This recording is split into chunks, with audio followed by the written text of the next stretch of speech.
you're seeing industrial organisations, actually going to the wall, and that is incredibly worrying. So, there's no doubt about it. We have an energy security crisis.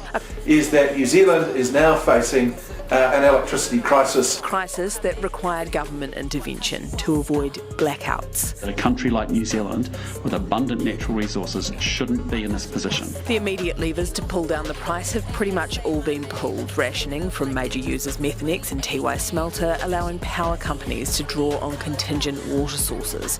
The next steps lie in building a more secure network with imported gas. We need gas. There's no doubt about it. And if we can't find it domestically, indigenously, we will import it. To do so, we need new infrastructure, the government paving the way for that to happen by winter 2026. We will remove all regulatory barriers. Looking at those windmills and saying, I'm doing my bit.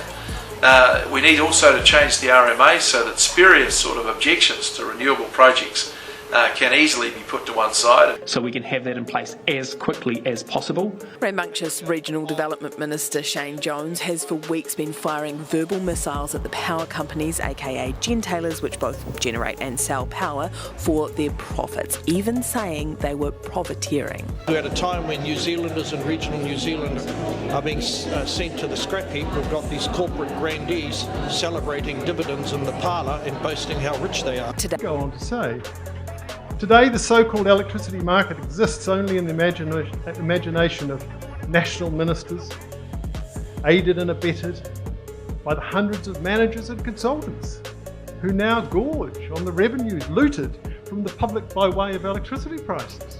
A review of those companies announced, though with no detail. That'll come in the next fortnight. We have an energy shortage and we have some of the highest prices in the world, and I think New Zealanders expect the government to make sure that the regulations are keeping pace. Also on the firing line, Labour's oil and gas exploration ban. And as good as it may have sounded on a bumper sticker or to climate activists in Europe, it was reckless and counterproductive. Labour held a Just Transitions conference today, aiming to chart a path away from fossil fuels, and offered an olive leaf to the government on energy. I do think we need more stability when it comes to the debate about energy security. We're particularly interested in working with the current government, if they are willing to work with us, and shared approaches to things like storage and dry air solutions. It came with a but. But we do have some bottom lines. Restarting oil and gas exploration will take us backwards as a country. That's not something that we would agree to. Voting against the repeal of oil and gas exploration would mean voting against hardworking New Zealanders.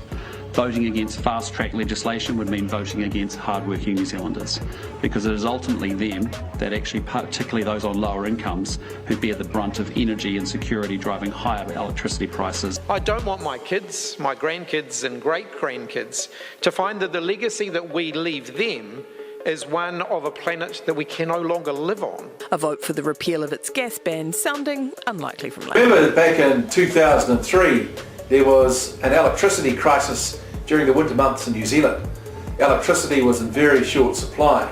Actually, we're as excited about our renewables as we are about the non-renewable sector.